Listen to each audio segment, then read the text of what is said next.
Hello, everyone, once again. This is Rob, and welcome back to Media Awareness and a review of episodes 1 and 2 of The Wheel of Time Season 3, the Amazon Prime original series. This video will contain heavy spoilers, so if you have not watched it, go watch it. And if you have not watched it and don't care, just continue watching, and I'll entertain you. But in the meantime, before I get to that, a reminder the fundraiser continues. For those of you new to my channel or unaware, I am a disabled individual and I use a motorized wheelchair slash scooter all day, every day for my independence, and I need your help. My insurance will not cover anything with regard to my scooter as I view it as a quote luxury item end quote, despite the fact that I am unable to walk whatsoever in addition to being unable to use any other type of scooter or power chair, or even a standard wheelchair for that matter, as I only have limited dexterity in one hand. In addition to that, I do not have a backup scooter or wheelchair to rely on should my scooter malfunction as it did a few months ago. So, with that stated, the fundraiser is linked below. What I am endeavoring to do is both continue the ongoing refurbishing of my scooter, as well as acquire a new scooter to use on a day-to-day basis throughout the day as well. That way, I'm never without an operational scooter. The fundraiser is a spot fund account. It's linked in two places below the title and directly below the information pertaining to this video itself. Any and all help is welcome. Even $5 or $10 can go a long way, and you can even contribute anonymously if you'd like. As alluded to a moment ago, I was without my scooter a few months ago. The power had failed on the battery charging mechanism, and for roughly 2 weeks, I had to rely on family and friends to push me around my home in my scooter without power, severely limiting my independence, but it also gave me that long overdue wake up call that I need a backup plan. And the backup plan is to have a brand new scooter to use on a day to day basis and my refurbished model waiting in the wings to be used if necessary when necessary. So, with all of that stated, there, like I said, the spot funds link below. Just click that and do what you can. It is greatly appreciated. I do want to extend a gracious thanks to those who have contributed thus far, in addition to those who plan on contributing, as your contributions have and will make a world of difference in my life. Thank you all. I love you all. If you're not yet subscribed to Media Awareness, please subscribe to my channel and become part of the Media Awareness family. I'd love to have you. Also, like and share, let me know your thoughts on The Wheel of Time. If you watched it, if you're planning on watching it, uh, seasons 1 and 2 were very divisive amongst the book community. I enjoyed them personally, having read the books as well. I viewed them as a another weave in the wheel, or in the fabric. Um, just another turning of the wheel, another life in the wheel, and uh, that's basically because no adaptation is perfect. That's how I viewed it. And there were differences, but there were differences that were obviously necessary. And you can also find uh, reviews of seasons 1 and 2 rather in my videos as well. Amongst other videos, I mainly do reaction videos to music, as well as album reviews, film reviews, so much more, book reviews. But today we are here to talk about episodes 1 and 2 of The Wheel of Time. There are the entire season is, I believe, posted now. I'm not positive on that. I did see 5 episodes posted the last time I looked. And I'm not sure how many episodes there are this season, but I will find out soon as I'm going to be watching more this afternoon so that I can bring you more of these reviews and we can all have a good time discussing the Wheel of Time. So, with all of that stated, and like I said, this will contain spoilers, so you have been warned. Um, Wheel of Time by Robert Jordan and later Brandon Sanderson is the Amazon Prime original series.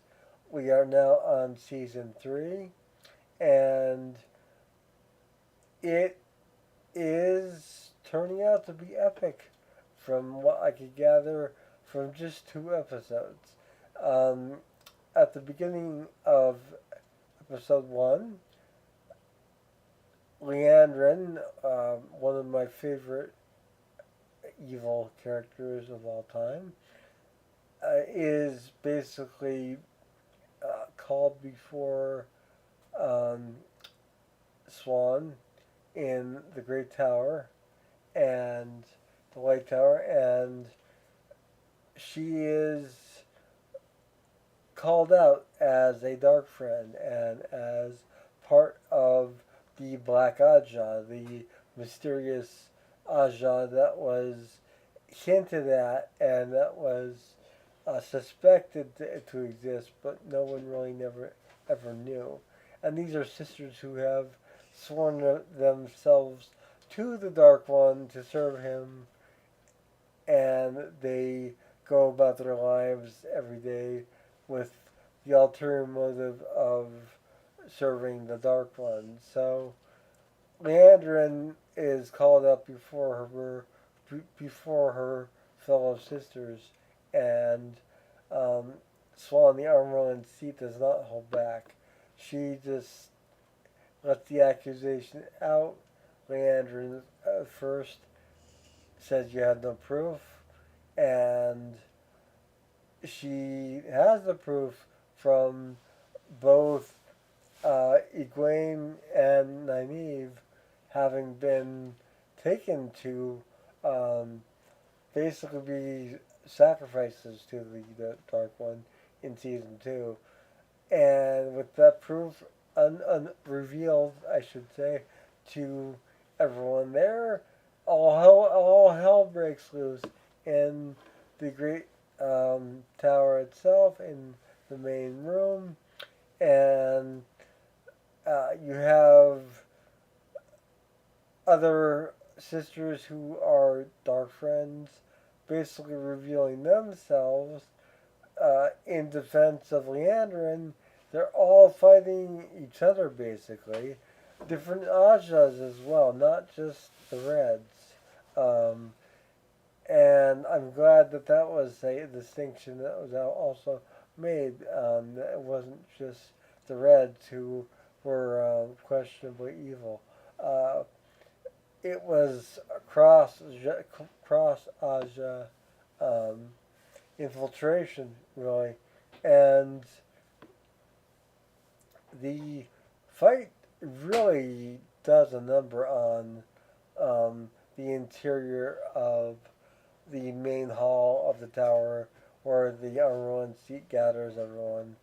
And during this battle, um, there is this chaos um, unfurling within the tower itself. Everyone can hear what's going on to some degree, and they're all breaking out into massive fights. And um, there is a moment where you have Lan and Moraine standing a good distance away from the White Tower, and they're just looking up, seeing this smoke billowing out from the tower itself. Really just sort of emphasizing how epic this battle actually is to be that visible. Um, and the fight spreads outside as well. And they're fighting in the streets, and it's pretty intense. And um, basically, at the conclusion of this, we have Leandrin going into hiding. Um, we have many of the Black Aja now revealed, and also in hiding, we have other members of the Black Aja who have not revealed themselves and remain in the tower itself. Um, and it was almost as if they knew it was coming and it was planned for some to stay quiet and not rebel, um, knowing that they might be called to action later. And it was really skillfully done, in my humble opinion. Um, Knowing that no one is really safe at the tower, Moraine has them at a local sort of safe house inn area. Um, and the boys are there, Rand, um, Perrin, and Mat, and they're just kind of chit chatting, um, and it's really just a nice moment. And you have Mat bragging about having blown the Horn of Valere and having summoned the heroes of old. And he has a sketch done of himself holding the horn, and he's playing up um, his success with that. Um,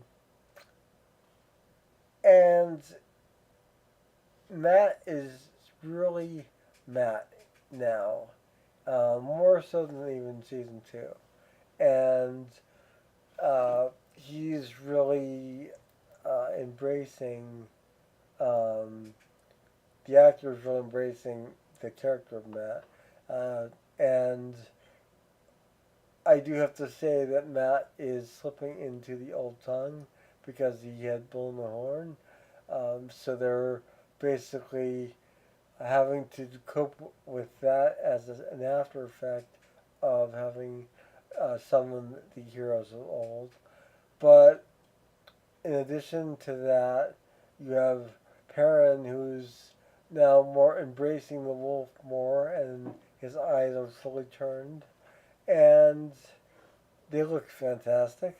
And Rand, they're all coming into their own basically, and then we have some moments in episode one where there's you see a mysterious person cloaked walking through the streets, and Moraine and Lan spot the individual, and they realize that it is more than likely Lanfear, um, who, if you've watched season two, you know who she is. The Forsaken that is basically the Forsaken of dreams and manipulating dreams in the dream world. Um, and they identify her, and next thing that's known, she's no longer on the street. She's standing right before them. There's a really powerful exchange between her and Moraine, and uh, basically they both have the same goal, and that is to keep Rand safe, because Lanfear loves Rand as his uh, past lives and now as well, but she doesn't want to see the Forsaken get him, so she's in favor of assisting Moraine to some degree, at least, in protecting Rand in that aspect, and basically says that she needs to get them out of the city ASAP because the Forsaken know where they are, or at least on the tail, um, quite quite heavily. So Moraine basically announces that they'll be departing next day, and you have uh, a few of the Aiel women hanging around, including Avienda, who we met in season 2, and um, Avienda is obviously sworn to protect Rand. Um, some of the others are there for guarding purposes, um, but they are interacting with everyone else, and there is some really powerful exchanges of dialogue. But episode 1 is a lot of action, and there is a dream, uh, pseudo dream sequence, I should say, um, toward the end of episode 1. Uh, After everyone has celebrated to their heart's content and um, drank more than they probably should have drank, and we have Elaine with Avienda, and there's a romantic attraction there, and uh, there's a lot. I should say in the books, these characters do swap partners quite often throughout the series. So that's nothing new in terms of this adaptation, um, and you will see this throughout the series. Different people being attracted to different people and moving on, and so on and so forth. Elaine has a great moment with Rand, basically telling him that he is the hero that they need and he needs to embrace it. He needs to come to terms with it and he needs to step up. And he takes it to heart. And um, after a night where they have some pretty intense dream slash reality crossing battles with the Forsaken, um, they depart. Well, okay, some depart the next day. Um, Rand departs along with Egwene and Moraine and Lan, as well as a few of the Aiel. And it is necessary for them to depart, and they were initially going to go to the Stone of Tyr. Uh, However, Rand makes the decision that they're going to go to the Aiel Waste. He's going to raise an army so that way they can fight against the Forsaken more effectively. And that's a change from the books, but I feel it's a change for the better um, in terms of plot development and the actual order of events occurring and why things are the way they are. So that really worked out nicely, and uh, prior to leaving, Egwene had gone through the arches, and we only saw one of her three tests, and it was her seeing Rand um, with he's in the lake, and he's standing in this lake. He's got longer hair, so it's obviously a few years on. And he is not good Rand. He is pretty evil Rand at that point. And he is basically telling the three sisters that um, Egwene and her two companions at that point to bow before him, to kneel. And um,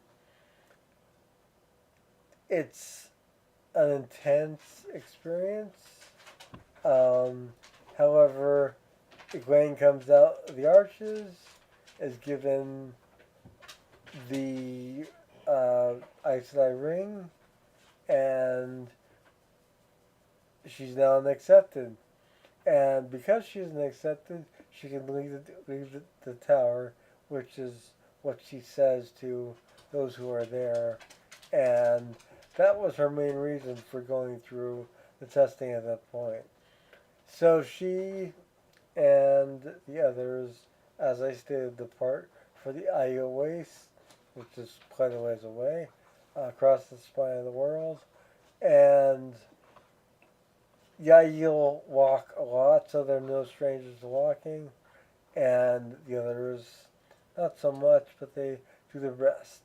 Um, I'm just going to cross over um, into episode 2 with some of these events because they do cross over quite fluidly. And in episode 2, we open with a flashback to the uh, Lion Throne of Andor, and we have uh, Morghese assuming her place as the leader there. And Morghese, of course, is Elaine's mother. And she takes the command, immediately commands the execution of these individuals who have surrendered to her kingdom, who were previously at war with them. And she's quite intimidating, to say the least. And her confidant, her sort of advisor is none other than Elaida Sedai, one of the Red Ajah, who, if you've read the books, you know who she is. And if you've read New Spring, especially the prequel to The Wheel of Time, you know that Elaida was prevalent as well. And Elaida is, as mentioned, part of the Red Ajah, so there is no warrior. And she basically gives her statement to Morghese that this is how things have to be, and she basically lays out the role, pulling the strings from behind the shadows, so to speak. No pun intended. So, following the flashback to that time frame, Morghese and her entourage arrive at the White Tower, and the purpose is to bring Elaine back to Andor. That way, she can be groomed to rule, and she's basically dictating policy to uh, Swan, to the number one seat, saying that this is how things are going to go. You're going to give her the accepted ring. She's going to be one of the sisters, even though she hasn't gone through the training. And when Elaine finds out about this, she is not happy to hear this. She feels that her place is at the tower. She wants to continue her training and actually become a proper Aes Sedai and become the first Aes Sedai to actually sit on the throne properly. Um, Elaida is at Morgase's side as well. Um, and Elaine's brothers, who in the in the books they are described as really magnificently handsome gentlemen, and they are captured quite well um, by this, and they're really adept at sword fighting and fencing, and of all sorts, fighting of all sorts, I should say, um, and they show off a bit, um, and there are some great moments with Mat. Uh, Basically, seeing this going on and just kind of waltzing away from it, um, giving his opinion kind of candidly. Uh, but these gentlemen are definitely groomed to fight, and they have been raised to fight, so they know their stuff, and it's uh, apparent in these displays they're giving. And shortly thereafter, we have Mat in his quarters, and uh, he's laying there, and he hears the sound of, for lack of better words, sex occurring, and he can tell by the sounds that it is Elaine's brothers basically going at it with fellow Aes Sedai. And it's rather wearing on Mat, and there's a knock at the door. He's got his shirt open. He's thinking he's all that. And he opens the door, and it's men who really, I love her reaction to Mat. She's hysterical. Just telling him to please close that shirt, you're blinding me. It's actually quite amusing. But she came to fetch him to bring him to the Armelin seat, and uh, Mat basically says to her, you never apologized for trying to turn me over to the Forsaken, which occurred in season 2. And she's like, I am sorry, and I do apologize. And it occurs, so that there you have it. And Mat is told to bring the horn of Valir to the Armelin seat, and he does so.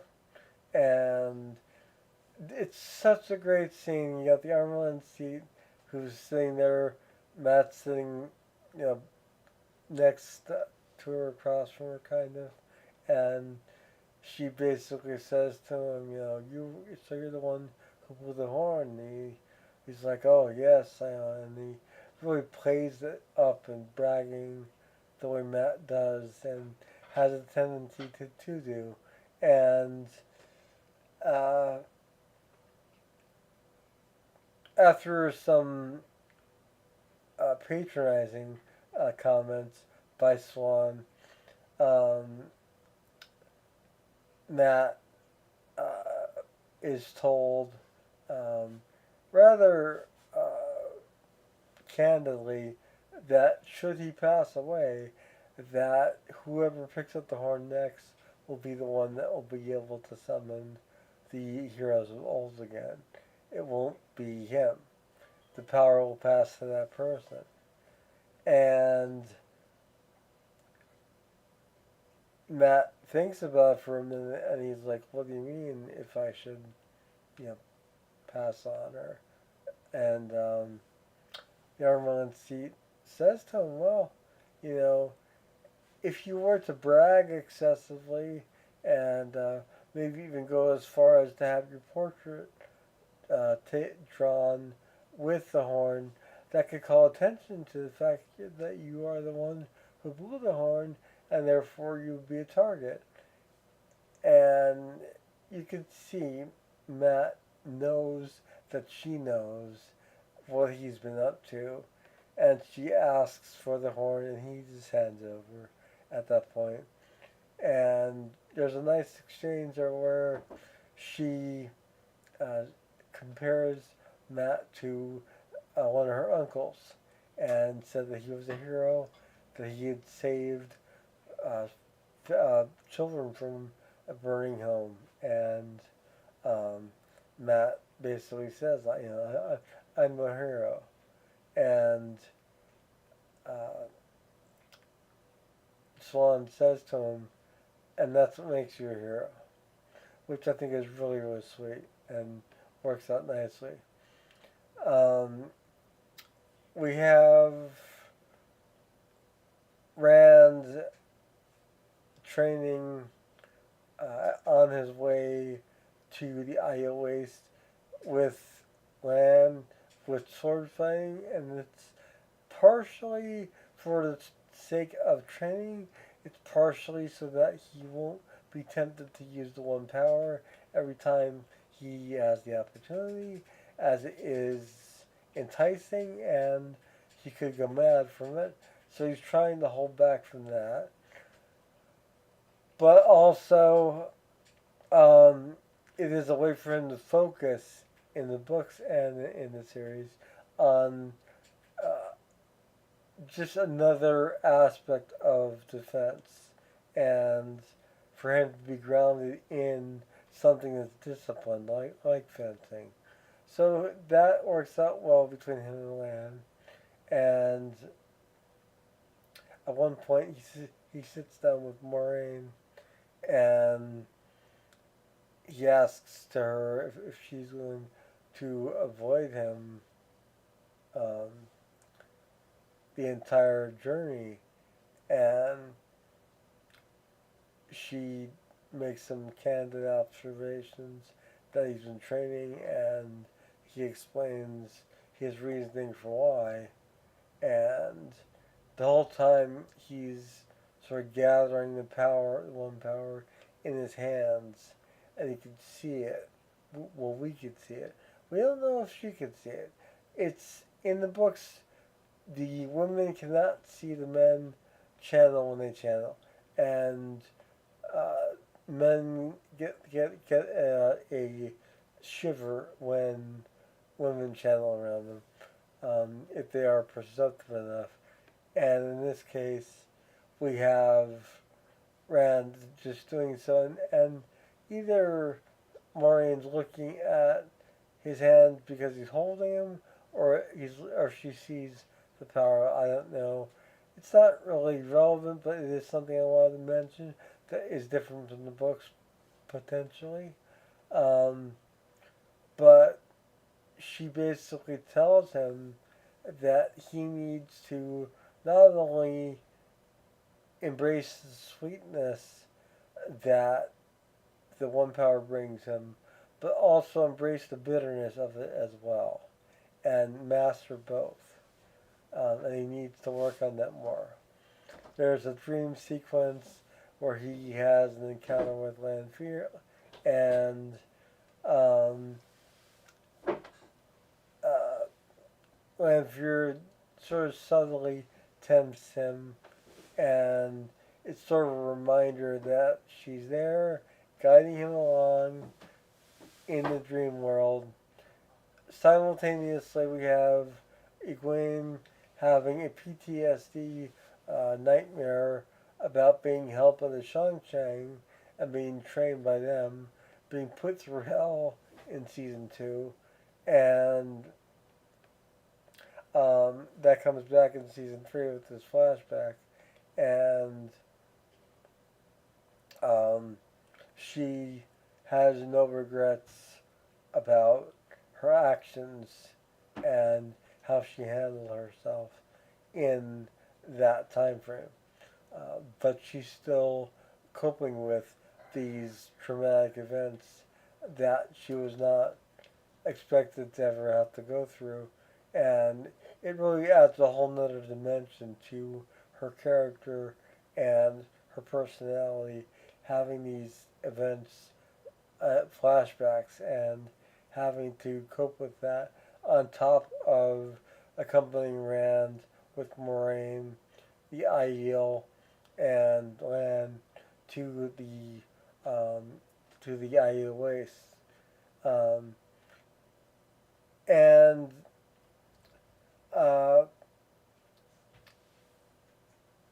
they eventually do reach the Aiel Waste, and then once you crest this mountain, you just see the desert right before you, and it's an epic shot. It is one of the best shot scenes I think I've ever seen, and it really is a shock to the system of environments changing that drastically, which they can do and do. Um, but we tend to take it for granted, and it's really done well to call attention to that. While all this is going on, Perrin, his ideal companions, um, and our Ogier friend Loyal have gone to the Two Rivers. That's where Perrin wanted to go. And arriving there, he finds that the Two Rivers is occupied by White Cloaks. And they are searching for him because he murdered the one uh, White Cloaks leader, um, whose son he had some contact with prior in season 2. So they're looking for him, and someone sees him, fortunately, before anyone else does, and they whisk him away to the attic of this one building where some other people are hiding out who happen to be uh, some Aes Sedai that fled the tower during the battle at the beginning of season 1. Or not episode 1 of season 3, sorry. Um, so they're all they're kind of huddled in this attic, and the woman is saying, "We'll protect you here. We'll try and do what we can overnight, but you'll need to leave in the morning." And Perrin steps up and just says, "Listen, if they want me, I will turn myself in," because that's the kind of person Perrin is, and that's basically how the book goes as well. Both books. So that's Perrin's story arc, and there's also a reference when they actually arrive near the Two Rivers through a waygate, and um, uh, that they should have stopped at a steading first, so that Loyal could have the opportunity to recharge himself. Because when the Ogiers are away from steadings for too long, they start to lose their life force. So he's putting that on hold to help out Perrin, which is noble and it's in his character. Um, so it all kind of worked out nicely in that aspect. However, now we have episode 3 to look forward to. We have also Elaine defying her mother and telling her mother that she's going to stay at the White Tower and become a proper uh, Aes Sedai accepted. She's going to go through all the training, not just be given things and go back, and that she intends to be the first ruler of Andor, who is accepted as previously stated. But in addition to that, her brothers are staying there as well to train as warriors. And um, Elida Sedai, one of the Red Aja, is also staying behind. Um, and Margaze is rather rude to Swan in the Great Hall in front of everyone, basically threatening retaliatory action should anything happen to her daughter. Um, and Swan's defense for that is that she defends everyone in her care, which of course she does. And the exchange ends with Moray's leaving. Elaine and Nynaeve are tasked with basically rooting out members of the Black Aja. That is their secret task that they will go about on their own, and uh, she's going to follow through on that with Nynaeve, and we shall see what the further episodes bring.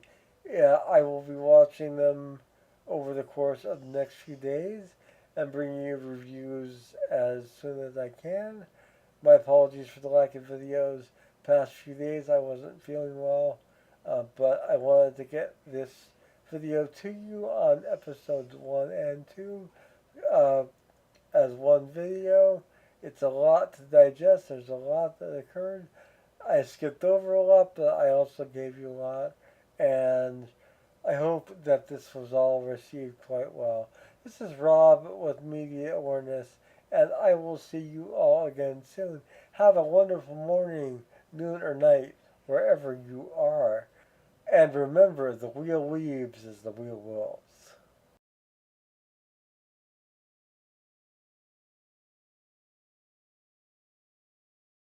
Take care, and when remember, the wheel. Fuck. 3, 2, 1. And remember, the wheel will. Fuck. 3, 2, 1. And remember, the wheel weaves as the wheel. Fuck. 3, 2, 1.